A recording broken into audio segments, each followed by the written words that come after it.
स्वागत है आप सभी का मीडिया वॉइस में। मैं हूं आपके साथ अल्फराज शेख। असदुद्दीन ओवैसी हो या पूरे देश की आवाम, एक तरफ बिल्किस बानो का जो केस है उसको लेकर लगातार आवाज़ उठा रहे हैं।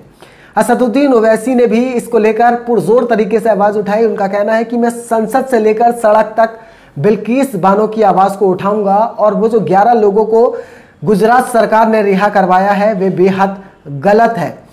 आप देखिए किस तरीके से 2002 में गुजरात दंगों में बिल्किस बानो के साथ गैंगरेप हुआ और बिल्किस बानो ने लंबी कानूनी लड़ाई के बाद 2008 में उन 11 लोगों को सजा दिलवाने का काम किया था। अब गुजरात सरकार ने 15 अगस्त के दिन उन 11 लोगों को रिहा कर दिया। एक तरफ देश के प्रधानमंत्री महिलाओं के सम्मान की बात करते हैं, उन्हें सशक्त बनाने की बात कर रहे थे लाल किले की प्राचीर से, तो वहीं दूसरी तरफ उन 11 लोगों को जो दोषी थे गैंगरेप के उन्हें छोड़ दिया गया। इसको लेकर अब लगातार सोशल मीडिया पर आवाज़ उठाई जा रही है।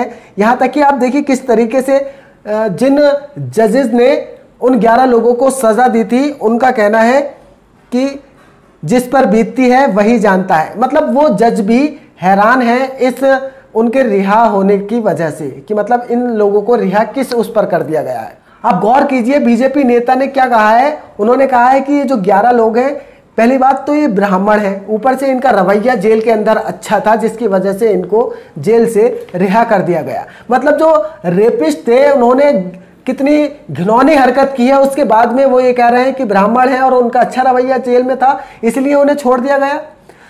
तो ये क्या जाहिर करना चाहते हैं? महिलाओं का और कितना अपमान करेंगे। सम्मान करने की बात करते हैं लेकिन अपमान कितना करते हैं। एक तरफ देश के प्रधानमंत्री सम्मान की बात करते हैं, सशक्त बनाने की बात करते हैं, तो वहीं दूसरी तरफ बीजेपी के ये नेता उनका अपमान करते नजर आते हैं।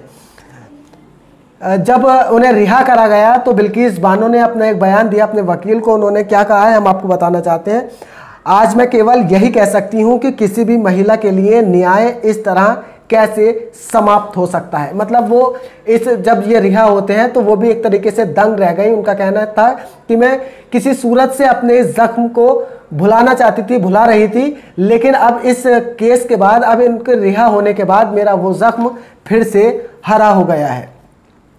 लोग लगातार पूरे देश में ही नहीं बल्कि विपक्ष में भी, विदेशों में भी इसकी आवाज़ उठा रहे हैं और उन 11 दोषियों को फिर से जेल में जाने की बात कर रहे हैं कि उन 11 लोगों को फिर से जेल में डाला जाए। असदुद्दीन ओवैसी भी इसकी पुरजोर तरीके से आवाज़ उठा रहे हैं। उन्होंने यहाँ तक कि उन एंकरों को लताड़ लगाई है, उन एंकरों से कहा है कि आप निर्भया का जब केस होता है, जब महिला के साथ कुछ होता है, तब तो आप बहुत जोर शोर के साथ आप आवाज़ उठाती हैं। जब बिल्किस बानो के साथ में एक केस हुआ है, जब उन 11 लोगों को छोड़ दिया गया है, तो आप बिल्किस बानो के केस पर क्यों नहीं बोलती हैं? क्यों चुप्पी साधी हुई हैं? आखिर आपको सरकार से क्यों इतना डर है?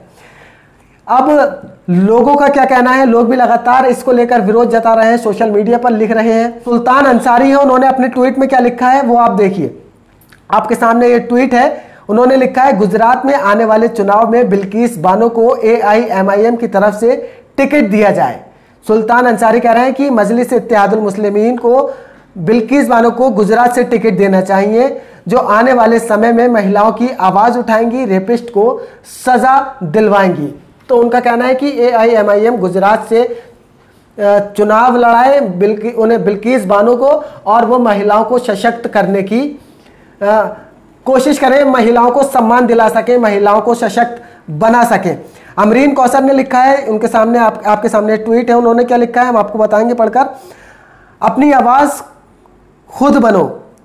ये गोदी मीडिया सिर्फ सरकार की गुलामी करती है, जनता की आवाज़ नहीं उठाती है। उन्होंने भी इस गोदी मीडिया को घेरा है। उन्होंने कहा है कि गोदी मीडिया सिर्फ सरकार की गुलामी करती है, जनता की आवाज़ नहीं उठाती है। ओवैसी को चाहिए कि बिल्किस बानो को AIMIM से टिकट देकर गुजरात में चुनाव लड़वाएं, पीड़ित महिला को मजबूत करने का काम करें। उन्होंने भी ये कहा है कि बिल्किस बानो को गुजरात से चुनाव लड़ाएं और महिलाओं को सम्मान दिलाने का काम करें।